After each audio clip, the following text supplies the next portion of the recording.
Assalamualaikum warahmatullahi wabarakatuh. Salam sejahtera sahabat semuanya. Kembali lagi di channel ini kita masih membahas tentang CPNS Kementerian Agama. Tapi sahabat CPNS nanti jangan bingung ya kalau di konten ini saya nanti akan membahas tentang tutorial EMIS atau simpatika atau tentang info madrasah terkait tentang TPG-nya ataupun PPG-nya. Karena channel ini saya buat tiga tiga warna, yaitu tentang info CPNS PNS, info madrasah, dan info tentang pendataan emis atau simpatika.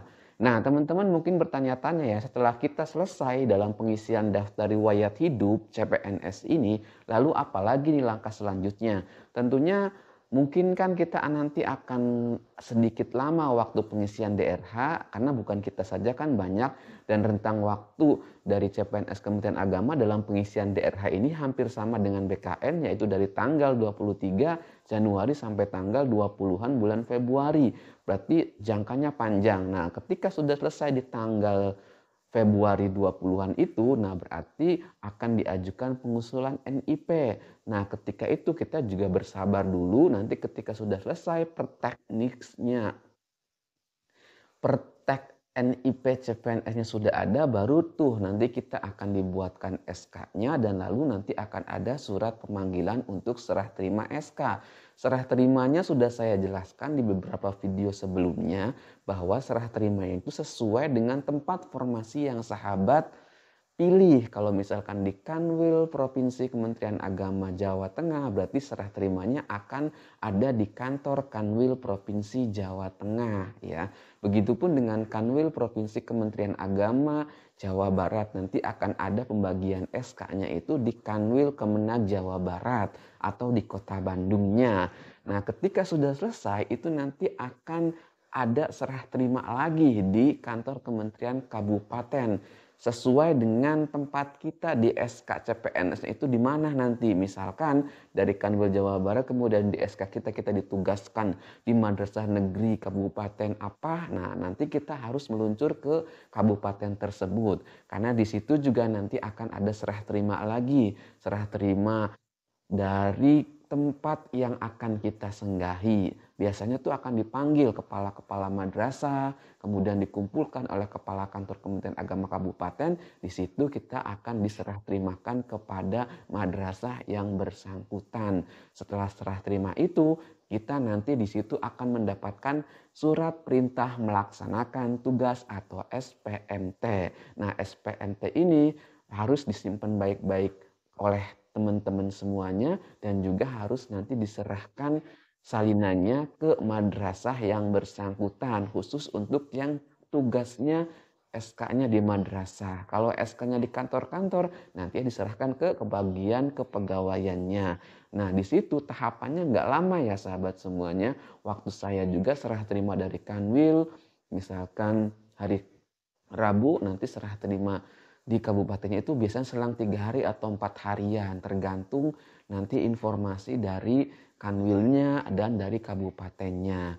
Nah, setelah itu, setelah ada serah terima dari kabupaten, nah teman-teman bisa datang ke madrasah yang jadi tempat kerja sahabat semuanya. Nah, mulai kapan nih kita harus datang? Ya, sudah pastinya kita harus datang ketika sudah menerima SPNT dan SKCPNS ya. Kita langsung sowan ke madrasah terkait. Misalkan kita ditugaskan di madrasah. Begitupun yang ditugaskan di kantor-kantor, pasti langsung masuk ke bagian kepegawaian kantor, kemudian ada serah terima di situ, kita diberitahukan bahwa rekan-rekan kerja adalah ini, itu, dan sebagainya. Nanti kita diperkenalkan kok di situ. Ya sahabat semuanya, boleh tidak sebelum terima SK atau setelah kita serah terima SK di Kanwil, kemudian kita mencari-cari tempat kerja kita atau madrasah negeri kita, itu boleh sahabat semuanya. Sebab waktu saya pun ketika serah terima dari Kanwil, kemudian selang 1 hari saya langsung menuju ke kabupaten sesuai dengan tempat yang ada di SKCPNS saya. Itu ya sahabat semuanya. Pertama, kalau di madrasah berarti temui kepala madrasahnya, nanti dengan kepala madrasah akan ngariung, akan dimusyawarahkan dengan wakil kurikulumnya, dengan bagian keuangan madrasahnya, nanti juga dengan bagian pendataannya. Kenapa dengan bagian pendataannya?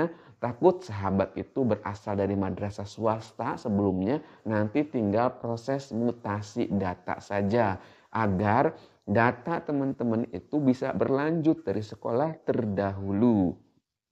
Nah, tadi kan ada yang bertanya bagaimana kalau saya sudah lulus pretest PPG di madrasah swasta apakah akan berlanjut? Ini ya sahabat semuanya, jadi proses mutasi pendataannya bagi sekarang yang masih bekerja di madrasah swasta, jangan sekarang, tapi nanti resignnya setelah mendapatkan SK karena di situ sudah ada nama tempat kerja kita. Nah, di situ kita bisa mulai mengurus-urus proses mutasinya kalau kita sudah menghadap ke madrasah negeri tempat tujuan kita yang sesuai dengan SK. Lalu kita komunikasi dengan operator madrasah negeri kita dan kita komunikasi dengan madrasah terdahulu untuk dipindahkan datanya. Baik yang dari Dapodik maupun yang dari EMIS. Itu ya sahabat semuanya informasi tentang apa yang harus kita lakukan setelah pengisian DRH ini. Jadi setelah pengisian DRH ini kalau semua sudah diisi oleh sahabat semuanya, silakan tunggu saja sampai nanti serah terima SK CPNS-nya. Kemudian kalau sudah ada nanti sahabat harus serah terima di Kanwil atau di tempat sesuai dengan formasi yang sahabat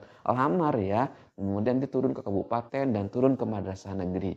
Itu sahabat informasi kali ini. Semoga video ini bermanfaat. Kalau ada yang ingin berkomentar, silakan tulis di kolom komentar. Saya akan mencoba menjawab secepatnya. Kalau ada keterlambatan dalam menjawab, mohon maaf yang sebesar-besarnya. Semoga semuanya sehat, tetap semangat selalu. Wassalamualaikum warahmatullahi wabarakatuh.